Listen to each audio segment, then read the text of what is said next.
আসসালামু আলাইকুম এইচএসসি 26 পরীক্ষার্থীরা ফাইনালি আমাদের দেখতে দেখতে চারটা পরীক্ষা শেষ হয়ে গেল। চারটা পরীক্ষার পর আবশ্যিকের শেষ সাবজেক্ট অর্থাৎ আইসিটির মাধ্যমে আবশ্যিক সাবজেক্ট শেষ। তার পরবর্তীতে সবাই গ্রুপ ভিত্তিক সাবজেক্ট পরীক্ষার জন্য প্রিপারেশন নেবে। ইনশাল্লাহ চেষ্টা করবো আইসিটির এমন একটা সাজেশন দেওয়া যাতে তুমি 2 দিনে কমপ্লিট করতে পারো, দেন ভালো একটা প্রিপারেশন নিয়ে পরীক্ষার হলে যেতে পারো। 2 দিন বলতে কি, আমাদের মাঝখানে অন্যান্য সাবজেক্টের আগে একদিন দিলেও আইসিটির আগে 2 দিন দিয়েছে, একটু সময় দিয়েছে যাতে আইসিটিতে সবাই ভালো একটা প্রিপারেশন নিয়ে পরীক্ষার হলে যেতে পারে।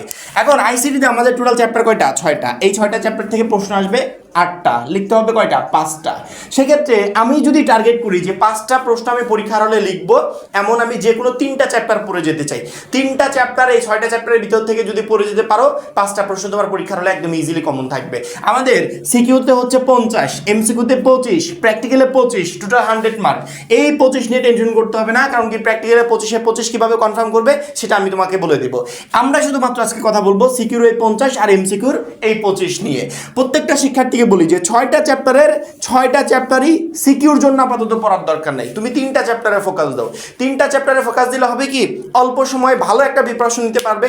ওই চ্যাপ্টারের খুঁটিনাটি যে কোনো জায়গা থেকে কোশ্চেন আসুক তুমি সহজে অ্যান্সার করতে পারবে। এখন আমি কোন 3টা চ্যাপ্টার পড়ে পরীক্ষার জন্য প্রিপারেশন নিব, বা ওই চ্যাপ্টারের ভিতর থেকে কোন কোন অংশ থেকে প্রশ্ন আসবে সেগুলো আমি কিভাবে বুঝবো, আজকের ভিডিওতে টোটাল বিষয়গুলো নিয়ে ইনশাআল্লাহ আলোচনা করব।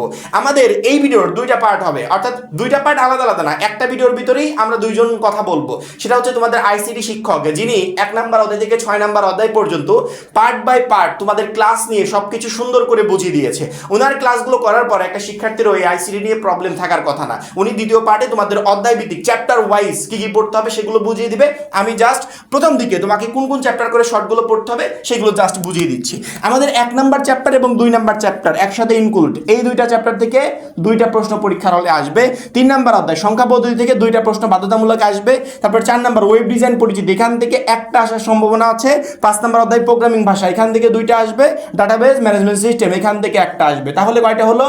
2টা, 3টা, 4টা, 5টা, 6টা, 7টা, 8টা, এই টোটাল 8 সেট প্রশ্ন আমাদের পরীক্ষার হলে আসবে।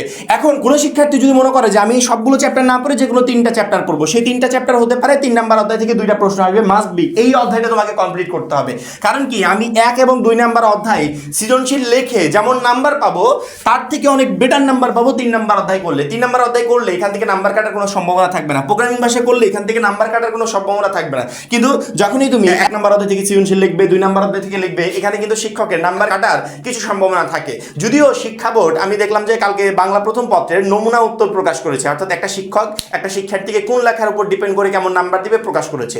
শিক্ষকরা যদি ওই নিয়ম মেনটেন করে খাতা দেখে, সেক্ষেত্রে কোনো এক্সট্রা নাম্বার শিক্ষার্থীদের খাতা দেখে কাটা হবে না। ইনশাআল্লাহ প্রত্যেকটা শিক্ষার্থী তার প্রাপ্য নাম্বারটা পাবে। তবে আইসিটির ক্ষেত্রে যদি এমনটা করে, তাহলে আইসিটির ক্ষেত্রেও সেম কাজটা ইনশাআল্লাহ হবে। এই জন্য প্রত্যেকটা শিক্ষার্থী 3 নাম্বার এবং 5 নাম্বার অধ্যায়কে ইনক্লুড করে 3 এবং 5 মাস্ট বি, এই 2টা অধ্যায় থাকবেই। কারণ এই 2টা অধ্যায় পড়লে তুমি 4টা প্রশ্ন কমন পাচ্ছ। এই 2টা অধ্যায়কে সাথে নিয়ে 6 নাম্বার অধ্যায় পড়ে গেলে এখান থেকে 5টা কমন আসবে। কেউ যদি 3 এবং 5-এর সাথে 4 নাম্বার অধ্যায়টা পড়ে যায়, 3, 5 এবং 4, তাহলে এখান থেকে 5টা প্রশ্ন কমন থাকবে। কেউ যদি মনে করে যে ভাই আমি 1, 2, 3 এবং 5 নাম্বার অধ্যায়টা আমি পড়বো, সেক্ষেত্রে তোমার 6টা প্রশ্ন কমন থাকবে। আবারও বলছি, 1, 2, 3, 5, এই 4টা অধ্যায় পড়লে 6টা প্রশ্ন পরীক্ষার হলে কমন থাকবে। বা এই 4টা অধ্যায় বাদে তুমি যদি অন্যান্য যে কোনো 4টা অধ্যায় পড়ো, যে আমি 3 পড়লাম, 5 পড়লাম, 4 পড়লাম, 6 পড়লাম, এই 4টা অধ্যায়, তারপরেও 6টা প্রশ্ন কমন থাকবে। অর্থাৎ 4টা অধ্যায় পড়লে 6টা কমন থাকতেছে। আর যদি 3টা অধ্যায় পড়ো, সেক্ষেত্রে 5টা প্রশ্ন কমন থাকতেছে।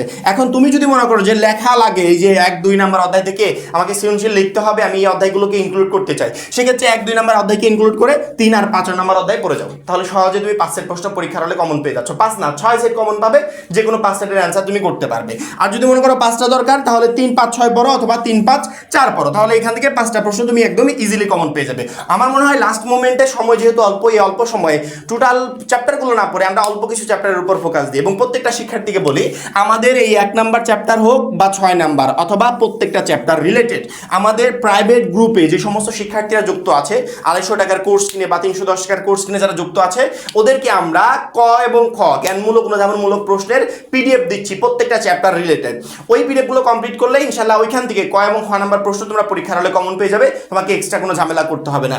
আর গ এবং ঘয়ের জন্য শুধুমাত্র এই 3টা চ্যাপ্টার রিলেটেড যে ম্যাথগুলো আছে ম্যাথগুলো সলভ করে যাও, যেখানে যেভাবে প্রিপারেশন নিবে সেভাবে প্রিপারেশন নিয়ে যাও, ইনশাল্লাহ এই সৃজনশীলের 50 মার্ক নিয়ে তোমাকে কোনো টেনশন করতে হবে না।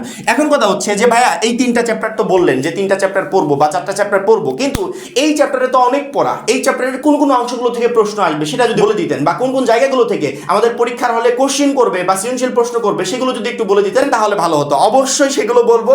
তোমাদের আরিফ মোল্লা স্যার, যিনি এতদিন যাবত আইসিটি ক্লাস নিয়েছে, উনি এই বিষয়ে বিস্তারিত আলোচনা করবে। তার আগে প্রত্যেকটা শিক্ষার্থীকে বলি যে বাংলা প্রথম পত্রের এমসিকিউ ধরা খাওয়ার আমাদের কারণটা জানো তো? কারণ হচ্ছে মূল বইয়ের উপর বিশ্বাস না করা। আমরা বিশ্বাস করে গেছি তাবিজের উপর। এমসিকিউর জন্য কোনো তাবিজ হয় না, যে তাবিজে ফলো করো না কেন এমসিকিউতে তুমি ধরা খাবে। তুমি যদি কোনো ভালো একজন রাইটারের বই পড়ো, যে মাহবুব স্যারের বই হতে পারে, অক্ষরপত্রের বই হতে পারে, এরকম ভালো রাইটারের বইগুলো পড়ো, তাহলে ওই বই থেকে তুমি এমসিকিউর জন্য প্রিপারেশন নাও। তুমি এমসিকিউর প্রিপারেশন যখনই গাইড থেকে, টেস্ট পেপার থেকে, এই জায়গা ওই জায়গা থেকে নিবে, তখনই কিন্তু প্রচুর পরিমাণে ধরা খাবে।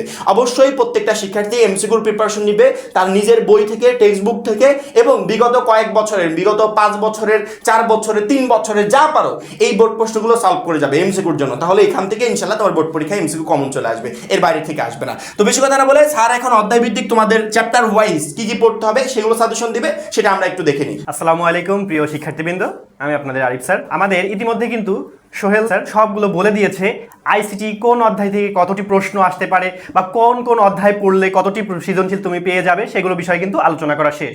আমি তোমাদের সামনে আলোচনা করতে এসেছি টপিক ভিত্তিক সাজেশন, মানে কোন কোন অধ্যায় থেকে কোন কোন টপিক তুমি পড়লে সেগুলো তুমি পরীক্ষার হলে কমন পেয়ে যাবে, সেগুলো নিয়ে কথা বলতে এসেছি। প্রথমে আমরা প্রথম অধ্যায় নিয়ে কথা বলবো। প্রথম অধ্যায়ের বিশ্বগ্রাম।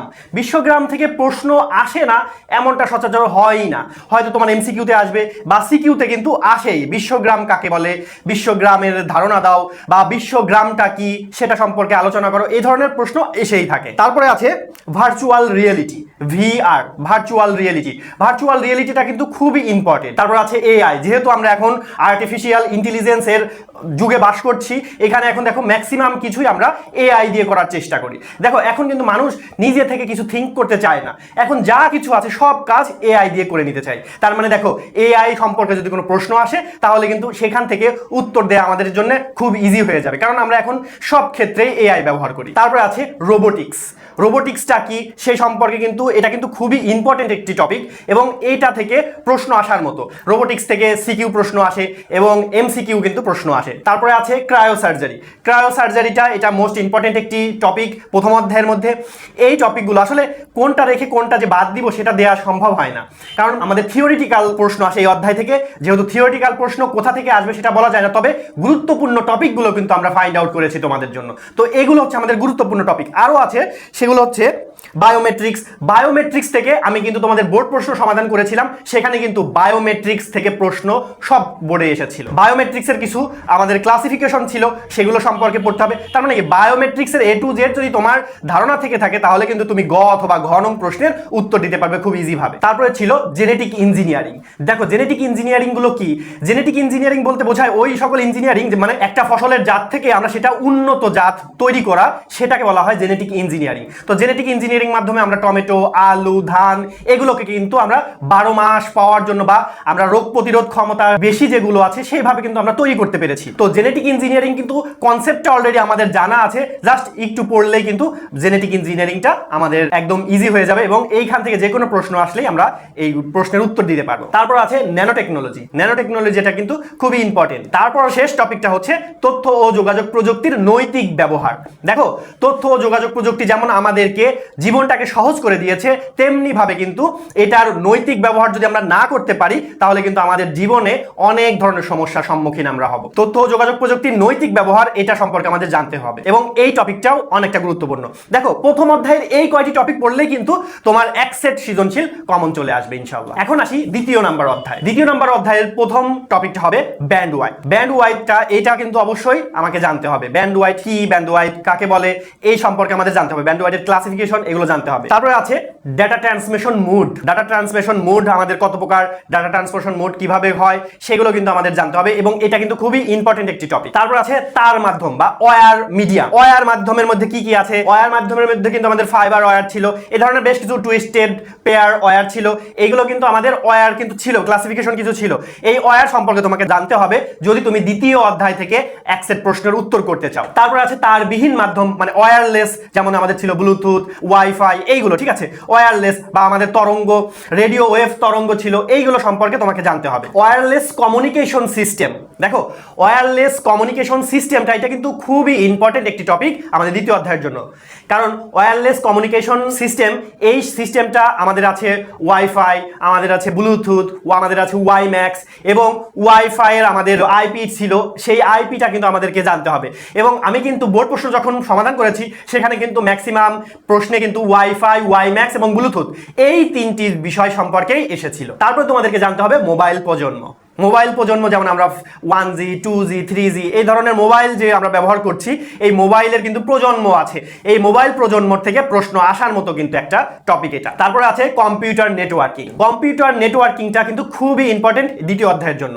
দেখো দ্বিতীয় অধ্যায়টি কিন্তু অনেক বড় একটি অধ্যায়, কিন্তু সেই অধ্যায়ের মধ্য থেকে আমরা কিছু শর্ট এবং গুরুত্বপূর্ণ টপিক নির্বাচন করেছি যেগুলো থেকে প্রতি বছরই প্রশ্ন আসে, বা বিগত 5 বছর বা 7 বছরের মধ্যে এই টপিকগুলো থেকে প্রশ্ন আসেনি এমন হয়নি। হয়তো একটা থেকে একটু বেশি এসেছে, হয়তো একটা থেকে একটু কম এসেছে, হয়তো একটা থেকে সিকিউতে এসেছে, হয়তো এমসিকিউতে এসেছে। তো আমি তো তোমাদেরকে সিকিউ এমসিকিউ দুটার জন্যই পড়তে বলেছি। তাহলে আমরা কম্পিউটার নেটওয়ার্কিং এটা জানতে হবে। তারপর আসি নেটওয়ার্ক টোপোলজি। নেটওয়ার্ক টোপোলজিটা আমাদের পড়তেই হবে। মেশ টোপোলজি আছে, আমাদের স্টার টোপোলজি আছে, আমাদের বাস টোপোলজি আছে, এই ধরনের টোপোলজি কিন্তু বেশ কিছু টোপোলজি আমরা কিন্তু যখন ক্লাস করিয়েছিলাম তখন কিন্তু পড়িয়েছি। তো টোপোলজি অবশ্যই মোস্ট ইম্পর্টেন্ট একটি টপিক, তো দ্বিতীয় অধ্যায়ের জন্য টোপোলজিটা ভালোভাবে আয়ত্তে আনতে হবে। তারপরে লাস্ট টপিকটা হচ্ছে ক্লাউড কম্পিউটিং। ক্লাউড কম্পিউটিং সম্পর্কে তোমাকে একটু ধারণা রাখতে হবে। তো দেখো দ্বিতীয় অধ্যায়ের হিউজ একটি পড়ার মধ্যে আমরা কিন্তু জাস্ট কয়েকটি টপিক পড়লেই কিন্তু আমাদের দ্বিতীয় অধ্যায়টা কভার হয়ে যাচ্ছে। তৃতীয় অধ্যায়ের প্রথম অংশ, তৃতীয় অধ্যায় কিন্তু দুইটা অংশে বিভক্ত, প্রথম অংশ এবং দ্বিতীয় অংশ। তৃতীয় অধ্যায় থেকে দুই সেট প্রশ্ন আসে, প্রথম অংশ থেকে একটা,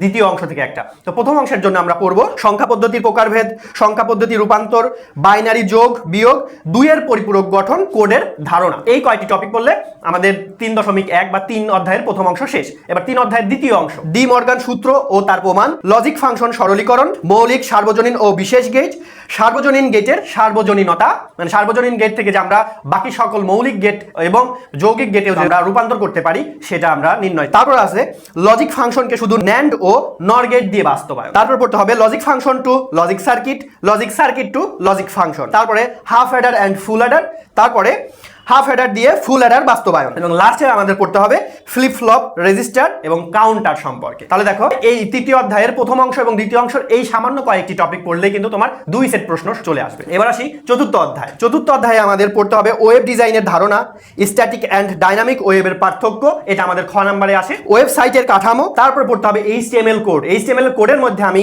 কিছু বিশেষ কোড দিয়েছি, সেটা হচ্ছে table, image, hyperlink, list, nested list, colour, mixed বলতে বোঝাচ্ছে এই সবগুলো মিক্সড করতে হবে। মানে টেবিলের মধ্যে আমাদের হাইপার লিঙ্ক করতে হতে পারে, টেবিলের মধ্যে ইমেজ অ্যাড করতে হবে কিভাবে, টেবিলের মধ্যে আমাদের কালার চেঞ্জ করব কিভাবে, এইগুলো। তারপরে লাস্ট করতে হবে ওয়েব পাবলিশিং, ওয়েব কিভাবে আমরা পাবলিশ করব সেটা, সেই ধাপগুলো।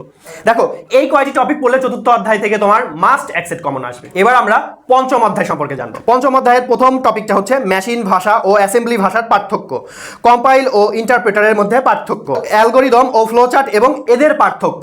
এগুলো কিন্তু সব খ নং প্রশ্নে আসার মতো, কখনো কখনো গ নং প্রশ্নেও চলে আসে। সি এর বেসিক কোড, দেখো প্রোগ্রামিং ভাষায় কিন্তু ম্যাক্সিমাম স্টুডেন্টেরই সমস্যা থেকে থাকে, তো সেই সমস্যাগুলো ওভারকাম করার জন্য আমি কিছু নির্দিষ্ট কিছু কোড আমি তোমাদেরকে বলে দিব, সেই কোডগুলো তোমরা একটু দেখলে তোমাদের হয়তো প্রোগ্রামিং ভাষায় সমস্যা থাকবে না।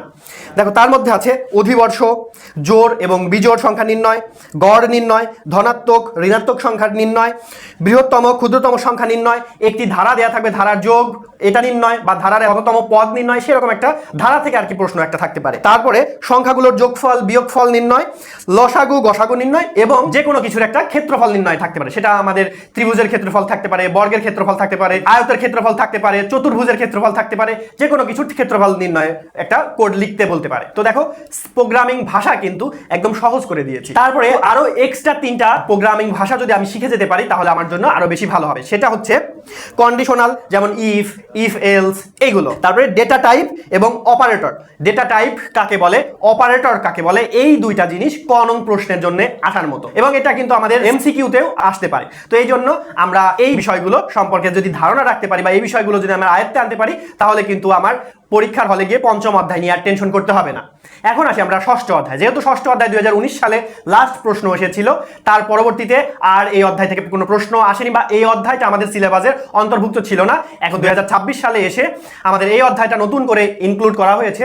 এই অধ্যায় থেকে এক সেট প্রশ্ন আসবে। যখন এই অধ্যায়টা সিলেবাসে ছিল তখন এই অধ্যায় থেকে প্রতি বছরই একটি করে প্রশ্ন আসতো, তার মানে এই বছরও প্রশ্ন আসার সম্ভাবনা আছে। তো এই অধ্যায় থেকে আমরা কি কি টপিক পড়বো সেগুলো একটু দেখি। ডাটাবেজ ম্যানেজমেন্ট সিস্টেমের ধারণা সম্পর্কে আমাদের জানতে হবে, কিগুলো কি সেগুলো আমাদের জানতে হবে। ডেটাবেজ রিলেশন সম্পর্কে জানতে হবে। ডেটাবেজ রিলেশনের মধ্যে ছিল 1 to 1 relation, 1 to many relation, many to 1 relation, many to many relation. এটা কিন্তু আসার মতো। তারপরে আসতে পারে এটার ভিতরে আসতে পারে ডাটা টাইপের ধারণা। ডাটা টাইপ কি কোনগুলো, ইন্টিজার টাইপ ছিল, আমাদের টেক্সট টাইপ ছিল। এই টাইপের ডাটাগুলো কিন্তু মানে টাইপ বিশ্লেষণ করার জন্য একটা প্রশ্ন আসতে পারে। তারপরে পড়তে হবে এসকিউএল, সর্টিং এবং ইন্ডেক্সিং করা, data encryption, relational database management এর ব্যবহার, কর্পোরেট ডাটাবেজ এবং সরকারি প্রতিষ্ঠানের ডাটাবেজ। এই কয়টি টপিক পড়লে কিন্তু ষষ্ঠ অধ্যায় আপাতত তোমাদের ক্লিয়ার হয়ে যাবে। ষষ্ঠ অধ্যায় থেকে প্রশ্ন, যে কোনো প্রশ্ন আসলেই তুমি উত্তর করতে পারবে। তো দেখো প্রিয় শিক্ষার্থীবৃন্দ, আমরা কিন্তু তোমাদের জন্য আইসিটিটাকে অনেক সহজ করে দিয়েছি। ম্যাক্সিমাম স্টুডেন্ট আইসিটিকে ভয় পায়, আমরা আইসিটিকে তোমাদের কাছে একদম সহজভাবে উপস্থাপন করলাম।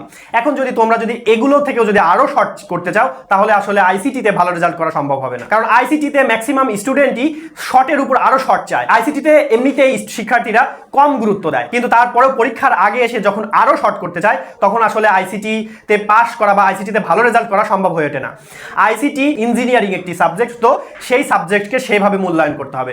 তো প্রিয় শিক্ষার্থীবৃন্দ, আমার দেয়া এই যে অধ্যায়ের টপিক ভিত্তিক সাজেশনগুলো, এগুলো যদি তুমি কমপ্লিট করে যেতে পারো, ইনশাআল্লাহ তোমার পরীক্ষার হলে গিয়ে তোমাকে আর কারোর দিকে তাকাতে হবে না। তুমি নিজে নিজে তোমার A+ মার্ক পাওয়ার জন্য যতটুকু লিখতে হবে তার থেকে বেশি ইনশাআল্লাহ লিখে আসতে পারবে। তো প্রিয় শিক্ষার্থীবৃন্দ, যেহেতু তোমাদের সামনেই পরীক্ষার জন্য প্রস্তুতি নাও, এখন থেকেই পড়ালেখা স্টার্ট করো। একটু পরে শুরু করব এরকম চিন্তা ভাবনা বাদ দাও, এখন থেকেই শুরু করো। তো প্রিয় শিক্ষার্থীবৃন্দ, ভালো থাকবে, সুস্থ থাকবে, আমাদের জন্য দোয়া করবে। আল্লাহ হাফেজ, আসসালামু আলাইকুম।